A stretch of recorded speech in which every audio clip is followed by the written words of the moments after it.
எதிர்மறைக்கு பரிகாரம் நேர்மறையாக சிந்திப்பதுதான் என்கிறார்கள்.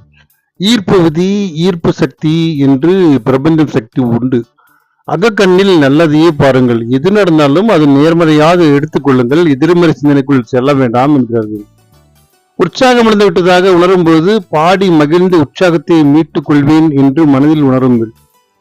துக்க உணர்வு என்னை அலைகழிக்கும் போது சிரித்து மகிழ்ந்து துக்கத்தை விரட்டுவேன் என நீ மனதில் நினைத்துக் கொள்ளுங்கள். உடல் சுகவீனத்தை உணரும் போது எனது பணியை இருமடங்கு அதிகம் செய்வேன், என் உடல் என்னை சந்தோஷமாக வைத்துக் கொள்ளும் என்று நினைத்துக் கொள்ளுங்கள். பய உணர்வு ஏற்படும் போது ஆர்வத்தை தோற்றுவித்து முன்னேறி செல்வேன் என்று மனதில் ஆழமாக நம்புங்கள். தாழ்வு மனப்பான்மையால் பீடிக்கப்படும் போது புத்தாடைகளை அணிந்து மனப்பாங்கை உயர்த்து கொண்டு உன்னை அகங்காரமாக வெற்றி நடை போடுங்கள். உறுதி இல்லாத சமயங்களில் என் குரலை உயர்த்தி என்னை உறுதிப்படுத்திக் கொள்வேன் என்று உனக்குள் ஆழமான குரலை உயர்த்தி பேசுங்கள்.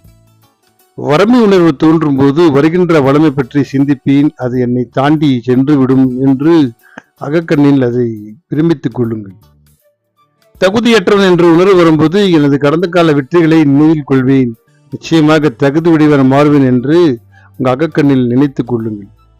அற்பமானவன் என்ற உணர்வு எழும்போது எனது லட்சியங்களை நினைவில் கொள்வேன், நான் மிகுந்த இந்த பிரபஞ்சத்தில் சக்தி மிக்கவன், என்னிடம் எல்லா ஆற்றல் உள்ளது என்று மனதுக்குள் அந்த அற்புதமான ஈர்ப்பு சக்தியை நீங்கள் ஏற்படுத்திக் கொண்டே இருந்தால் இந்த வாழ்க்கையில் எதிர்மறைகள் மறந்து நேர்மறைகள் நமக்குள் உலா வரும், நமக்குள் பயணப்படும்.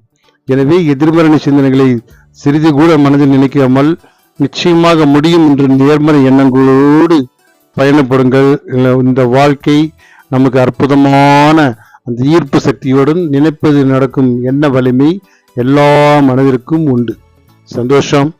வாழ்க வளமுடன்.